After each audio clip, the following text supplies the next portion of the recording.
Hello, friends. This is a special episode of Unleashed devoted to Charlie Kirk, our friend, fellow patriot, and wow, what a leader of faith and such a believer in Jesus Christ and such an amazing messenger about our biblical principles, the principles of our founding fathers, our country.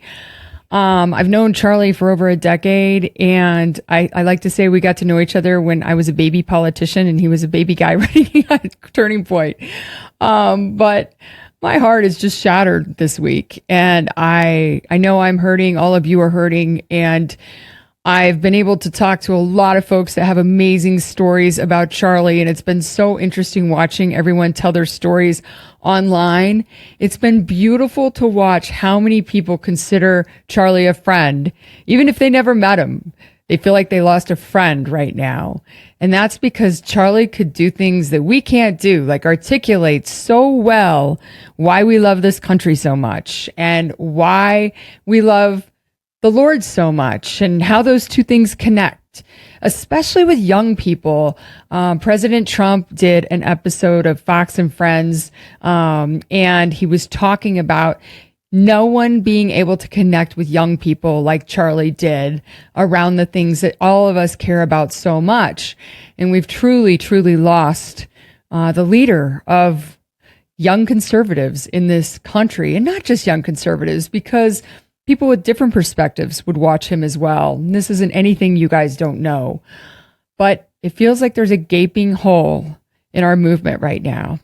And I don't know how we feel that. I don't know that we can. It's similar to when Rush Limbaugh passed away and we all just kind of looked at each other like, what now? What now? Who is our voice? And Charlie did step in, and he was a big part of filling that hole that we had in our hearts around Rush Limbaugh and his death. And Charlie is going to have to rely on his millions of supporters that he trained up across this country, including me. He taught me so much. But I was speaking to a pastor the other day, and he said, you know, it's not going to be one person that fills that spot of Charlie. It's going to be a million. A million voices can perhaps fill that one spot. And a million microphones need to be picked up, and people need to find their voice. But it's really scary right now. We all just watched someone that we adore murdered on TV, on the screens, on the video, on social media. And it's frightening to tell our young people that it's time to stand up and be strong and be bold, be outspoken. I mean, we can make those decisions for us as grown-ups, but to tell our kids to do that, it's a whole nother thing. And to tell the young people that we're trying to inspire. So how do we protect them? How do we give them the confidence, the boldness to do that, but know that we've got their back? Well, Colorado, which most folks that watch this podcast are in Colorado, Turning Point has a high school division now called, I believe it's Club America. And they also have a college division, Turning Point chapters at college campuses. There are about 20 chapters on the college side in Colorado, believe it or not, and there are over 20 chapters on the high school side. Well, guys, I know there's a lot more than 20 high schools in Colorado. So what if each one of us took the time to find a young person at our local high school, if you don't have a child or grandchild there, and mentored them and helped them and supported them to open a Turning Point chapter? What if we could open hundreds of chapters across Colorado? We just opened a chapter at Valor Christian High School. One of my daughters was involved, as well as Charlotte Schaefer, who I had on the Dan Kaplan show yesterday, who spoke so eloquently about why she adores Charlie and why she did the Turning Point chapter. And there are over, I think, 50 kids already, and there were 100 kids that were at the opening. So the more and more, they're going to grow so quickly. And I'm finding that young people are yearning for this. They're yearning for a way to push back against this woke agenda and the expectations that they have to keep quiet. Kids, you don't have to be quiet. And grandparents and parents, that's how we can help support our children and grandkids, is to put them in an environment where they're surrounded by people who love them, support them, and want to help them find their voice and be bold and strong with it. So that's your homework after this podcast, is to find out if there's a Turning Point chapter at your local high school, local college, even a community college. If there's not, I want you to find a student to help get it going, or ask a faculty member or a teacher if they're willing to get it going. And if you need help with that, please, our Road to Red team can absolutely help with that. My email is HeidiGanahl@gmail.com. Give me a couple days to respond because my email box is usually crazy, but I am happy to connect you with Lena or Vega, who are the leaders of the college and high school programs in Colorado. I would love nothing more than if we could honor Charlie by opening hundreds of Turning Point chapters across the state of Colorado. And I think that might be my new mission for a few months to help make that happen. So please follow through on that. And if there is an existing chapter, then find out who is in charge and help them, mentor them, take food to the kids, just go to the meetings and answer questions, help them message, help them organize, whatever they need, help them grow, be strong, be bold, and be safe. You can make a difference based on what just happened. And we can light a fire based on Charlie's legacy, based on Turning Point. The organization is amazing. They have wonderful people who are going to be able to step up and keep the organization running at full speed ahead. Tyler Bauer is the head of Turning Point Action. He's been with Charlie since day one, and he will make sure the Turning Point is taken care of. And I would bet after Erica goes through a really, really, really tough healing for a while, that she may be someone who could lead the effort forward as well. And I don't know if many of you know this, but I lost my first husband in a plane crash when I was 27 years old. And we'd been married a couple years and been together 4 years. And obviously it was just shattered my life. It was incredibly difficult. And it took me a long, long time to learn to heal and grow and grow through that pain and find a place where I was at peace with what happened. And I started to feel more happy memories about buy-in than sad memories. And it's been a long time since that happened, back in 94, but it's still a big part of my life and who I am. And I know that Charlie will always be a huge part of Erica's life as a husband, as a father, as a best friend. I'm watching the videos of them together and the story of how they met. I've met Erica a couple times. I don't know her well, but I think we can surround her with prayers and love and grace. Grief isn't a smooth process. It's a messy process. And you say things that you don't expect to. You do things you're not expected to. So lots and lots of grace for all the people on the Turning Point team, all the young leaders around the country, all the people that are family to Charlie and friends. He had so many friends, so many friends. Did you see J.D. Vance took Air Force Two to take Charlie from Utah to his resting place in Arizona? And Usha, J.D.'s wife, grabbed Erica's hand and held her hand down that walkway and was next to her.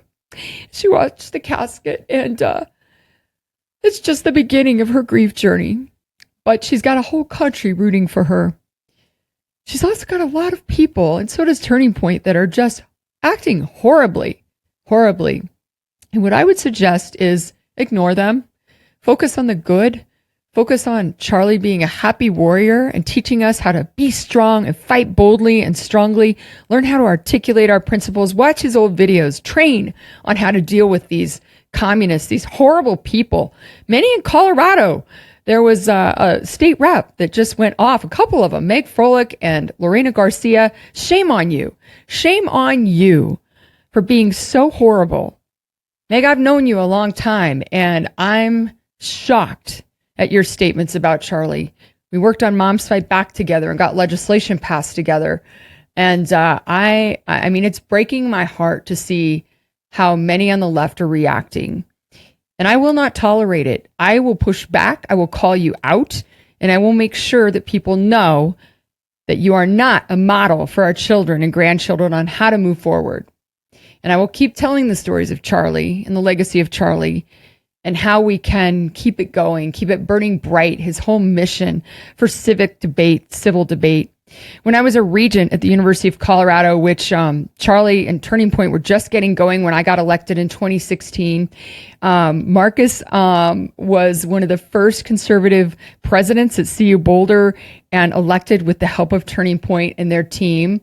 At the same time, I was elected regent and did a fantastic job of driving forward free speech initiatives. In fact, we got legislation passed at the state of Colorado Capitol about free speech in higher education, and Marcus and Turning Point helped, and even previous GOP chair Dave Williams, when he was in the legislature, was part of that.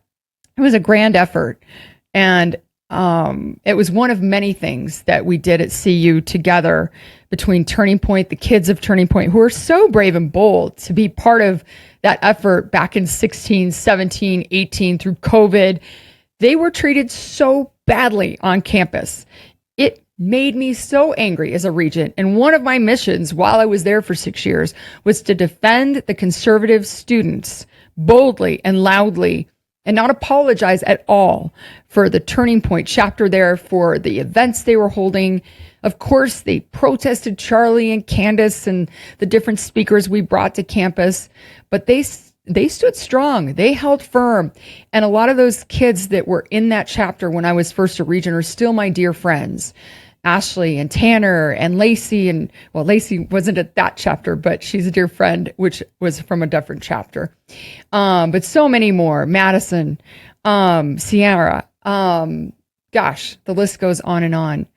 But I'm really, really proud of all of you for being in that initial effort, how hard it was to be bold and strong when conservatives were just treated really, really badly at CU Boulder, UCCS, CU Denver, all the different campuses. It was shocking to me. But Charlie was such a friend throughout that whole process, and he had those kids' backs. I remember anytime there was a big issue that we didn't feel necessarily equipped to handle on our own, we'd call or text Charlie, and he was available in a heartbeat. Or Tyler, either one of them were just warriors to help us navigate those issues. And as I grew in my role as a regent and started to speak out more boldly and eventually run for governor, the Turning Point chapters across the state, the kids involved, the parents involved, the community members who helped grow those chapters in the movement were incredibly important to helping turn Colorado around, which we're going to do. And I tell you what, you guys, it's going to be the young people who do that.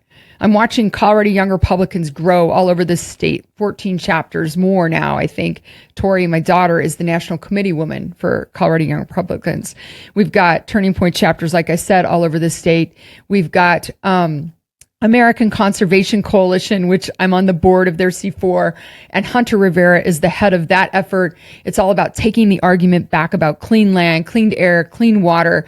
Go check out acc.eco. It's an amazing movement. They've got 80,000 members across the country that demand that we go back to understanding in America that Republicans, conservatives, are the party of Teddy Roosevelt. We are the original conservationists. But I digress. There's lots of good stuff happening with young people, and what you can do if you're upset and hurt and just shattered over what happened to Charlie, get in touch with your local Turning Point chapters, get in touch with me, I'll help. If there isn't a chapter, help start one, help grow it, help feed the kids, support them, keep them safe, and have their back. So that's your homework again. Finally, before we get on to our guest, who I'm super excited to talk to Pastor Chris Goble about Charlie's passion for his faith and how that plays into the conversation around his tragic death and how his legacy is going to live forward. I just want to say that, we are all Charlie Kirk. We are now all Charlie. We have got to keep our voice bold and strong and not be frightened or quieted by the violence that's happening. We can be safe, and we can make sure that we're doing events and different ways of speaking out in a safe manner and protecting our kids that are bold enough and bright enough to navigate this craziness and speak out about it. But we can't be quiet. That's not who we are as Americans. That's not how this country was founded. And yes, freedom is dangerous. Freedom can be dangerous. And it took a dear friend's life this week. So how do we navigate that? What do we do differently? We have to stay together. We have to stick together. We have to collaborate. We have to stay in community. We have to stay together online.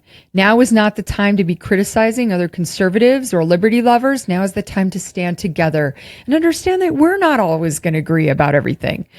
So what? Who does? It's fine. We can be respectful. We are respectful for the most part. In Colorado, maybe not so lately. And maybe this is a good time for all of us to join together and stop bickering. And I had the opportunity to go to a conservative group that I've not been getting along well with the leader of recently. And I reached out and was just like, can I come and just be a part of the group? And can we try and just mend our friendship and see if we can't start by just shaking hands and getting along? And he was very gracious. I was very appreciative. I went to the event. It was a wonderful event here in Douglas County, and I so appreciated that he was willing to have me and to accept the olive branch, and we're going to keep putting those olive branches out and understand that we can disagree and we can still support each other and we can still work to get our side elected, but we've got a bigger enemy, and right now that is a rabid, violent left that is willing to use guns to quiet us and willing to cancel us and shame us, or try. They can't. But I'm so proud of everyone who's standing strong. And I'm proud of the left, the liberals, who are actually sticking up for the conservative speakers, for Charlie, and standing strong and saying that this is not okay. The free speech is what America is all about. It's what we're passionate about. It's who we are. In the last few years, are not a good example of who we are. We can put that in the past and start fresh today with a new way of getting along and disagreeing and doing it civilly, modeled by our good friend, Charlie Kirk. So next up, I'm going to bring on our friend and fellow leader here in Colorado, Chris Goble. You saw he led a movement against HB 1312, that horrible legislation here in Colorado, about taking our kids from us spiritually, physically, medically. And he took a strong stand. And I'm really proud of our friendship and the work that he does. And we're going to talk to him about Charlie's faith and how that plays out now. Chris Goble, Pastor Chris Goble, welcome back to the show. We did a show together a few months ago about HB 1312, and you are such a warrior. And when I thought about who I wanted to join me to talk about Charlie's faith and how we navigate this, you were the first person I thought of. So grateful to have you on the show. Well, thank you, my friend. I appreciate you having me back, and I'm just heartbroken it's under these circumstances.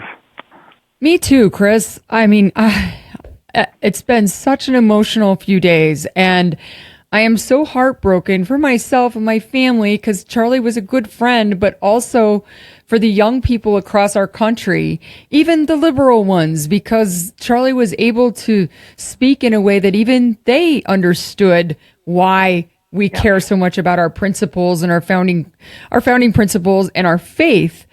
And that's a key thing I wanted to ask you about. Charlie said in a recent interview that he wanted to be remembered most for his relationship and his commitment to Jesus Christ. And I want to keep that going. I know many people feel like he was such a good shepherd of our faith. How do we do that for him? Well, I think the way that we honor Charlie is living like Charlie. Charlie wanted to be known for his courageous faith.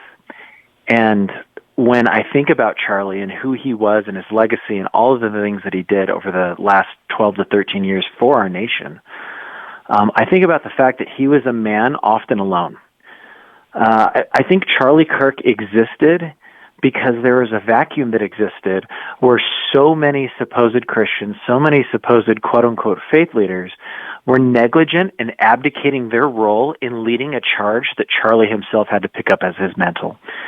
And so, I was just busy this morning rewriting my sermon for Sunday because I have to speak to this to my people down there at Ridgeline and Castle Rock, is that the way that we honor Charlie is the way that is realizing that Charlie died not only for the truths that we confess, the truths that we proclaim in Jesus Christ, but Charlie died because he was willing to do things that we weren't.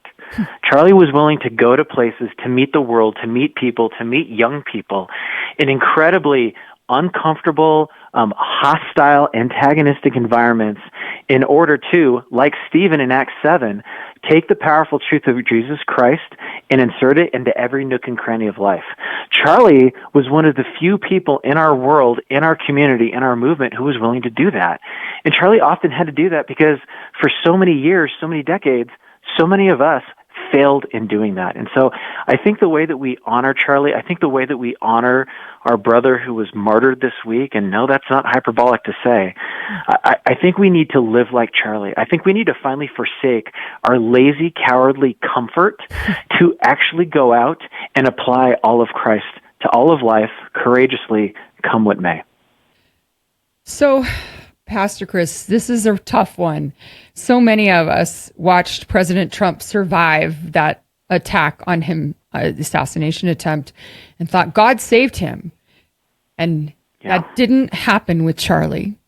And so many of us are like, God, why didn't you save Charlie? Why at such a young age, as a dad, as such an influence to so many young people across this country, such a worker for good, why did he have to go? I'm not saying anything about I'm so blessed and grateful that President Trump is okay, but how do you jive that in your head? It's a really good, really heavy question. I think off the top of my head, Heidi, a couple of things. Number one, as we look back in Scripture, how many prophets, how many apostles, how many great heroes and fathers of the faith similarly suffered and died in heinous ways because they were refusing to compromise on the truth? I think oftentimes here in comfortable suburban America, where we've had it so good for so long, we too forget where and when we live. The Bible's really clear that we live in a spiritual cosmic war where every minute and every molecule, everything in reality is at war over the souls of every single person who will ever live. And so we live on this cosmic battlefield that our comfortable suburban Chick-fil-A drive-through, Park Meadows Mall lives makes us forget. And then reality comes and crashes back in a heinous way like we saw on Wednesday. And we're conditioned to not expect it.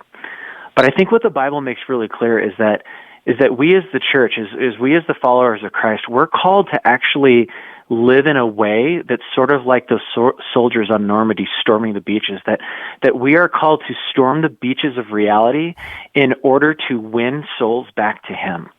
And so if that's where and when we live, and that's when and how we should live, then we have to expect to get shot at.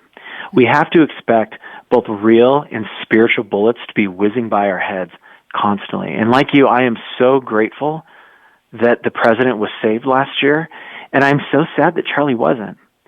And while I don't know why, I can't tell you why, I trust completely in the one whom does know why, and the one whom is writing the story, and the one who might be using the embers from the light that was extinguished on Wednesday to perhaps light and ignite a brand new bonfire of freedom and truth where the embers of Charlie's light that went out on Wednesday ignite a fire and a flame of 10,000 more Charlies in the days and weeks and months to come.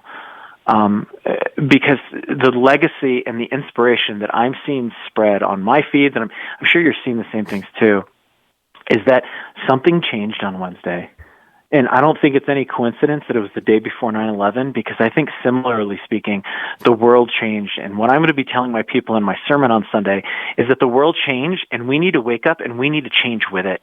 And we need to live courageously like Charlie. It's beautiful, Chris. So if we live like Charlie, and we want our kids to do that, as parents, it's so difficult to say, be bold, be strong, speak out. And I'm sure Charlie's mom is having a really hard time with, Amen. Watching him die for his convictions. And as a mom, you're like, I don't want that for my kids. And my mom actually called me yesterday I was in the car and she just said, please, please stop politics, please. And have Tori stop. I don't want to lose you guys. And I'm like, Mom, you raised us to be this strong. You and Dad taught us to live in our convictions and to trust God and to, to stay strong, be bold. She's like, I'm sorry, as a mom, I have to say this. I just have to say it. I don't want you to do it. And it was heartbreaking. And I thought, I'm scared for my kids. Tori's on doing the Mountain Minute and video for Rocky Mountain Voice every day and speaking out and telling her testimony. And Holly does the same as a Turning Point leader at Valor. And gosh, it's scary. It's just scary. And I know you're a dad. How do you feel about that? I'm with you, my friend. As the dad of two teenage boys who they themselves live boldly and courageously in their own ways and their own spheres, I'm I'm constantly afraid for them. I mean, I'm a parent. How could I not? I'm that same neurotic dad that late on a Friday night, I'm staring at Live 360 going, where's my kid? And is he okay? Like I'm sure most parents today. But here's where I draw strength, Heidi. I look at our rich heritage and history as Christians, and I look at the stories in the Bible of men like Stephen, of men like Peter, who was crucified upside down, of men like John, who was dropped into boiling vats of oil, of all the stories of the apostles and martyrs that we read in Fox's Book of Martyrs and other places. And what I see there every single time that one of them was killed, dozens more rose up. There was never a moment in any of those stories where, like, Peter was crucified upside down and all of them retreated. All of them went, oh, I guess that means we need to stop.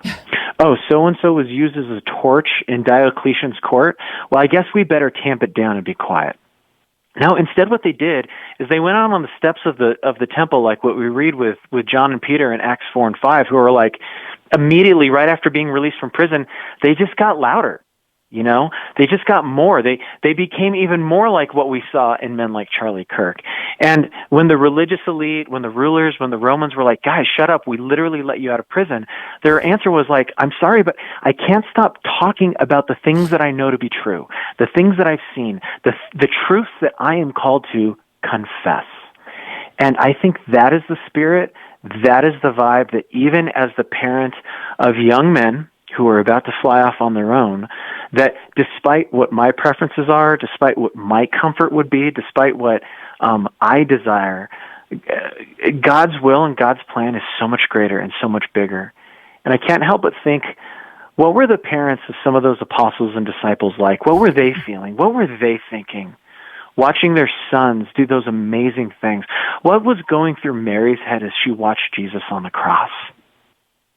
And yet, because those parents were also faithful in birthing these courageous young men and women and these great leaders of our faith, these great Charlie Kirks of both the ancient day and modern day, that the kingdom expanded, that the word spread, that the truths we confess went forth and they changed the world, that brave men and women, including their parents, willing to live faithfully and obediently come what may, did what every ancient army could not do.